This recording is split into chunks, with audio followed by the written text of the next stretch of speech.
So we've gone through all of those things, and we've thought about the future. What conclusions have we come to? Well, probably the biggest single conclusion is something that we've started calling the serendipity economy. The nature of value is changing radically in the marketplace. You know, if you think about the current economic concepts that we use in business is I get the raw materials, I apply some labor to it, some knowledge and design, I'm constantly adding value to it, and then at the end there's a product out there that has value.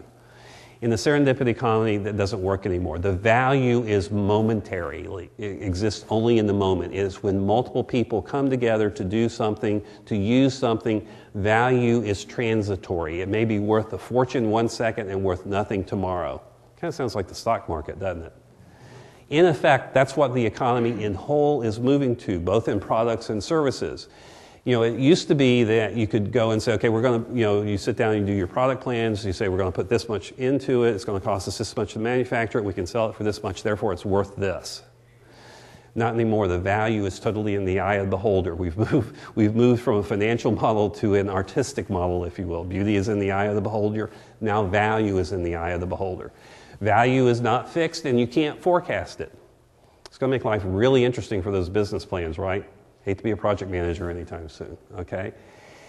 And it's also difficult to anticipate what value is going to be.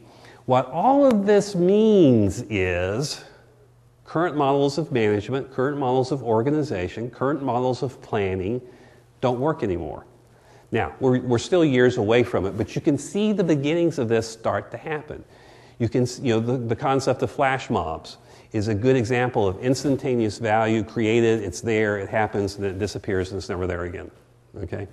So what we see is the coming of the serendipitous economy. Go down one layer, okay, the serendipitous economy, try saying that fast, okay, is a product of a complex adaptive system, which is the economic model, okay? The serendipity economy emerges from the complexity of the economic system that I'll be describing a little bit to you. That means that what you have to understand is you have to understand complexity. And unfortunately, most of our management techniques are not designed to deal with complexity, although we would like to think that they are. In fact, most of our management, what's the first thing every company strives to in its management organization? We are implementing best practices, aren't we? There's something called the Kukkonen framework, which was developed in Europe, which is a way for dealing with highly complex environments. Where do you apply best practices? Simple systems. They only work in simple systems.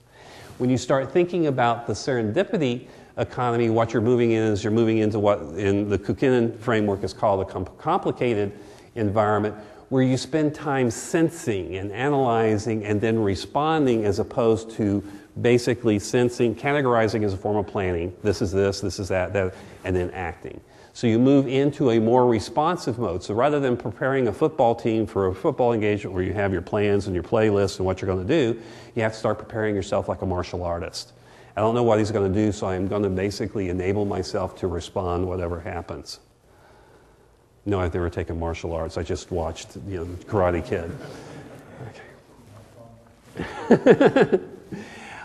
On top of that, when you start, one of the things that you find is when things are changing in complex systems, the behavior appears in the fringes of the systems, okay?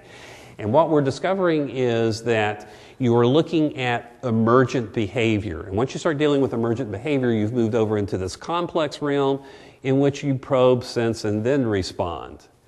And then lastly, you have the chaotic space, which is you act, respond, act, sense, and respond. Things are blowing up all over the place. Just do something. Okay, the first thing you have to do is just do something. I'll point out that you'll notice that in the diagram they have this little curlicue thing at the bottom between simple and chaotic. When you take simple processes and apply it to a chaotic environment, it's absolute disaster. So when they drew this diagram, even all the references, they'll tell you that they draw that little cliff there to point out to people that you can't take best practices and apply them into a chaotic environment. Otherwise, all things are doomed. The other piece is complexity. I would not, even though I'm a little weird, I enjoy reading the proceedings of the Santa Fe Institute. Most people find it great better than Salinas or whatever the current sleeping pill is. But it's worth reading a little bit about complexity, because you deal with, and not complex, we use complexity generally when we talk about something as complex. It means it's hard, we don't understand it. Actually, complexity is a science. There is a science of complexity, and it's worth learning a little bit about that. And then this concept of emergence. What emergence is it's something that comes out of complex adaptive systems theory. And basically what it says is you have a set of behaviors of the system, and then suddenly it starts doing things you never anticipated. There's no way you could predict that it would do it. How many people have seen like a flock of birds flying in the sky and creating all these beautiful, wonderful patterns of what's going on? That's an example of emergence. There is no conductor or orchestrator or lead artist bird that's planning all of this stuff. That beauty is emerging. It's coming out as a function of the simple rules that they're following, the simple flocking rules that they're following. Well, if you think about the serendipity economy, value will be an emergent attribute. It will come out of the activities that are taking place as opposed to being something that you predicted or created. It will emerge as opposed to being created.